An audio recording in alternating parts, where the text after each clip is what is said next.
Picture a man strong enough to strangle a lion with his bare hands. You've seen the statues, you've seen the cartoons, you think you know his story. But the version you were taught left something out, something dark enough that ancient authors treated it less like an adventure and more like a crime scene. He killed his own children, not a monster, not a punishment falling on some faceless victim. His own sons by his own hand, in his own home. The 12 labors you've heard about since childhood were never meant to be a highlight reel of heroism. They were a punishment, a forced march of penance for a massacre the ancient sources describe in disturbing detail. The Greek mythographer known as Pseudo-Apollodorus laid it out plainly in a text called the Bibliotheca. Hercules was married to Megara, daughter of the king of Thebes. They had children together. And then Hera, wife of Zeus and forever jealous of the son her husband fathered outside their marriage, intervened. The tragedian Euripides, whose play Hercules survives from ancient Athens, describes Hera sending a wave of madness down onto Hercules while he stood in his own house. Not metaphorical madness, a break from reality so complete he no longer recognized his own family. He believed his children were enemies. By the time his vision cleared, his sons were dead. Ask yourself what that must have felt like. Coming back to yourself, realizing what your own hands had done. This is where the story usually skips ahead, straight to the lion, straight to the Hydra. But the ancient sources don't let Hercules off that easily. After the killings, Apollodorus says Hercules sought purification for what the Greeks called miasma, a kind of spiritual pollution clinging to a person after violence, even violence they never consciously chose.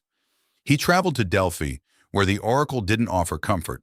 It offered servitude. Hercules was ordered to place himself under the command of King Eurystheus, a cousin who, by several ancient accounts, resented him deeply and saw this as a chance to finally break him. That's the detail most retellings leave out. The 12 labors weren't a hero's origin story. They were punishment, carried out under threat, assigned by a man who wanted Hercules gone, sanctioned by a god who still wanted him dead. The first labor sent him against the Nemean lion, its hide impervious to iron, bronze, and stone. Hercules abandoned his weapons and strangled it with the same hands that had killed his sons. He wore its pelt for the rest of his life. Every statue you've seen of him draped in lion skin is proof that those hands could still be useful for something other than destruction. The Hydra of Lerna came next, its severed heads regrowing instantly. His nephew Iolaus had to cauterize each wound the moment a head fell, sealing it before it could return. Even his punishment required someone who trusted him enough to stand close. Labor after labor pushed him further from home. The Ceryneian hind took a year to catch. The Augean stables, filled with years of filth, were cleared in a single day by rerouting 2 rivers through the yard. Then came the 11th labor, golden apples guarded by a dragon that never slept, in a garden Hercules could only find by freeing the tortured Titan Prometheus for guidance. Some tellings say he briefly held up the sky itself, trading places with the Titan Atlas so Atlas could fetch the apples. Picture that. A man punishing himself for destroying his family, arms shaking under the weight of the heavens because it was the only way forward. The 12th labor was meant to be impossible. Eurystheus demanded Cerberus, the 3-headed hound guarding the gates of the Underworld.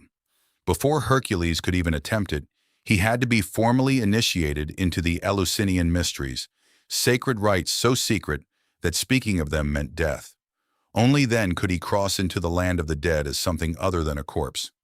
He found Cerberus. Using no weapons, exactly as Hades demanded, he wrestled the guardian of the dead into submission and carried it back to the world of the living.